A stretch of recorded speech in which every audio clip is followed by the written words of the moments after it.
برادران مکرم،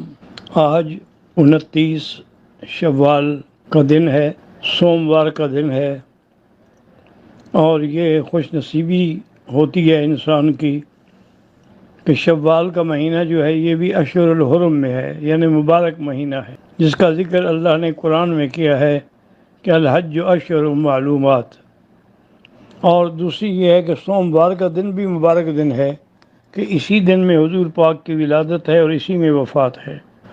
تو میرے بیٹے محمد عارف حجازی صاحب کا آج ہی مکہ مکرمہ میں بعد العصر جنازہ ہوا، جس میں الحمدللہ آپ جانتے ہیں کہ اللہ کے حرم میں کتنی مخلوق ہوتی ہے، اس کا اندازہ نہیں لگایا جا سکتا۔ اتنی بڑی عظیم مخلوق نے جنازہ پڑھا، اور پھر جنت المعلیٰ میں ان کو اللہ نے دفن کی اجازت دی۔ اور یہ وہ جگہ ہے جہاں میرے بیٹے کی قبر بنی ہے، ساتھ میں عبداللہ ابن زبیر رضی اللہ تعالیٰ عنہ کی قبر ہے، اور اس کے ساتھ پھر بی بی اسماء کی قبر ہے جو عبداللہ ابن زبیر کی والدہ ہیں رضی اللہ تعالیٰ عنہم اجمعین۔ اور وہ دونوں حضرت عبداللہ ابن زبیر تو مسلم شہید ہیں، تو میرے بیٹے کو بھی ایک طرف سے، چونکہ آپ پیٹ کی تکلیف سے فوت ہوئے ہیں، تو حدیث مبارک میں ہے کہ المبتون شہید، پیٹ کی بیماری سے مرنے والا بھی شہید ہوتا ہے، تو یہ شہادت کا مرتبہ بھی ملا، اور ان دو ماں بیٹوں کے پہلو میں قبر بھی ملی۔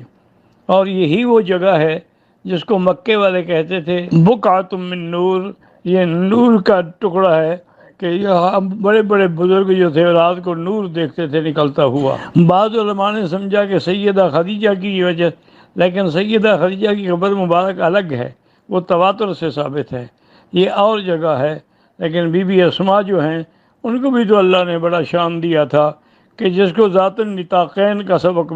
عزت ملی اور لقب ملا ہے۔ اور یہ وہ ماں ہیں کہ جس نے عبداللہ ابن زبیر کو جب پھانسی دی حجاج نے، ظالم نے، مکہ مکرمہ کے باہر، اچھا ابھی تک میرا سوار گھوڑے سے نہیں اترا، یعنی آپ کو احساس نہیں، خوشی ہو رہی ہے کہ میرا بیٹا اللہ کے راستے میں شہید ہوا ہے اور ظالم کے ہاتھوں سے وہ مظلوم ہے۔ تو اس لیے میں نے مناسب سمجھا کہ یہ چند کلمات جو ہیں میری تاکہ ہمیشہ کے لیے محفوظ رہیں، اور انشاءاللہ اس کو بھائی خلیل صاحب جو ہیں وہ میسیج کی شکل بنا کر بھی